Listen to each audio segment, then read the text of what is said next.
Let it be a Nick and Jane, and let it be a Mr. Smith, a banker of Nick and Jane. They both keep their money in his bank. That's why we use the title Mr. Smith with respect. Nick really wants to buy, well, let's say Jane's bicycle, but he has no money. More precisely, he has money, but not enough, only $10, while Jane wants $100 for her precious bicycle. That's a problem. What should Nick do? Well, this bicycle is so desirable. He gives Jane his $10 as a deposit and asks plaintively not to sell the bike to anyone. He says that he will bring the rest of the money soon. At the same time, he runs to his bank, to the respected Mr. Smith, to get a loan for the missing $90. As ill luck, Mr. Smith has no money at this moment, but he knows perfectly about $10, which Nick gave to Jane. And where will Jane bring his money to? That's right. She will put these $10 in her lovely bank to the same Mr. Smith. Therefore, Mr. Smith asks Nick to come back tomorrow in the hope that tomorrow he will get these $10. And everything happens this way. The next day, Jane brings $10 to the bank. The bank provides Nick these $10 on credit. Nick immediately gives them to Jane. She again puts them in a bank. The bank again provides Nick these $10 on credit, etc. As long as Nick the fool will gather enough money for the bicycle. Don't you get confused yet? Be patient, I told you. These demons have been trying to confuse you during 1,000 years. These damn economists and financiers. But anyway, we will figure everything out.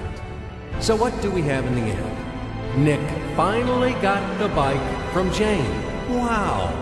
But at the same time, Nick owes $90 to the bank, Mr. Smith, and the bank, in its turn, owes $100 to Jane. In other words, those $10, which existed initially, have magically turned into $200, $190 of debts plus real $10. But these $10 would also turn into $1,000, even in a million or a billion, if Nick would make a more expensive purchase.